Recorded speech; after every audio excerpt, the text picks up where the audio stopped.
Oke. Ya Bang, bisa dijelaskan hasil kemarin sidang yang ketiga ya? Kemarin itu sidang yang Kelima ya? yaitu pemeriksaan saksi dari Nandang Munandar dan Zulkarnain. Keduanya adalah dari pihak PJT 2 Purwakarta.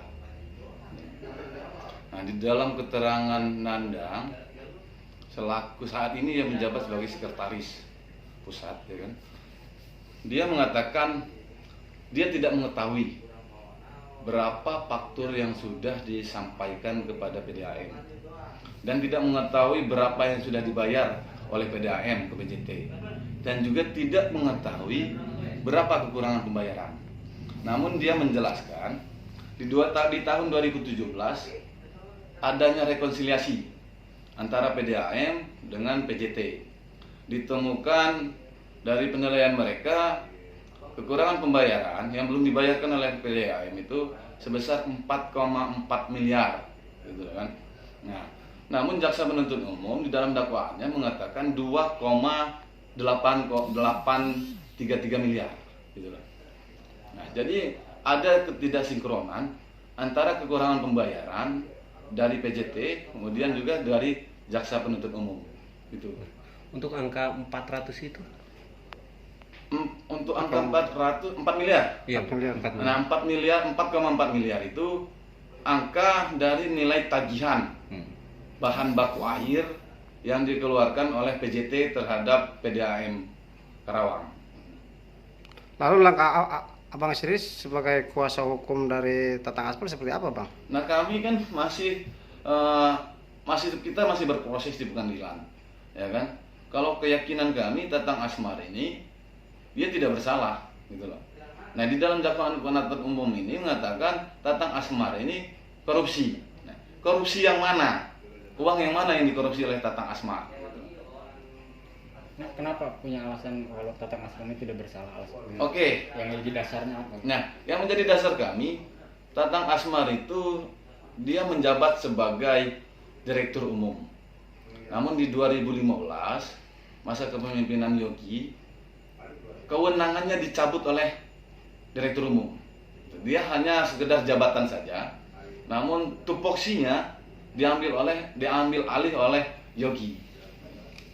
Nah, untuk keuangan yang dirasa di dalam dakwaan antara penuntut umum itu mengatakan ada kerugian negara 2,8 miliar, keuangan itu dikelola oleh Nopi dan Tatang Asmar tidak terlibat dalam pengelolaan keuangan itu.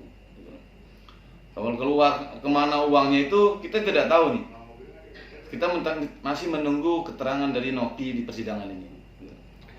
Nah, ini kan ada yang menyebut PKS itu kurang antara PDAM dan PJT 2 ini kurang kuat gitu, nggak kuat. Menurut Tukang sendiri? Kalau saya rasa untuk perjanjian kerjasamanya ini kuat-kuat saja. Namun persoalannya apakah dari PJT itu mengetahui apa isi perjanjian dan juga PDAM juga mengetahui apa isi perjanjian? Karena di dalam persidangan kemarin dari 2 keterangan saksi itu satu pun tidak mengetahui apa isi dari perjanjian itu, gitu loh. Kemudian satu lagi saksi Zulkarnain mengatakan ada denda yang harus dibayarkan oleh PDAM ketika PDAM tidak membayar per bulannya. Namun apakah itu ada di dalam perjanjian itu atau tidak? Mereka saja sendiri tidak pernah membaca perjanjian itu. Mereka yang buat, PDAM yang membuat, mereka tidak tahu isi perjanjian itu. Berarti sepakat PKS itu abal-abal? Kalau PKS itu saya rasa dikatakan dengan abal-abal, yang namanya perjanjian itu kan atas persetujuan para pihak. Perjanjian para pihak dibuat di dalam suatu perjanjian atas kesepakatan bersama. Saya rasa kalau disebut dengan abal-abal itu tidak juga ya, karena perjanjian kerjasama itu dibuat sebelum adanya kerjasama, gitu loh kan, atas kesepakatan mereka. Namun apakah mereka mengetahui isi perjanjian atau tidak, itu yang menjadi pertanyaan kita.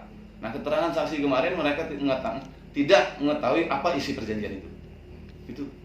Terus Bang, dasar-dasar yang tadi Abang bawa klien Abang tidak bersalah ini sudah disampaikan belum di persidangan? Nah, untuk saat ini belum kita sampaikan karena belum memasuki pemeriksaan daripada terdakwa, baik terdakwa Nopi, terdakwa Yogi maupun Tatang Asmar. Masih tahap saksi ya? kemarin sudah kita singgung kepada Dewan Pengawas. Dewan Pengawas pun tidak mengetahui itu. Gitu. Meskipun dia tahu, cuman saya rasa dia tahu, cuman dia tidak menyebutkan di pengadilan itu. Gitu. Ada pengakuan lain dari klien abang?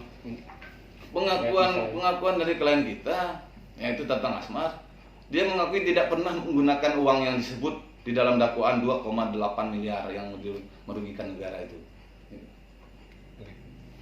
Terkait mengenai masalah post-it, ya kan?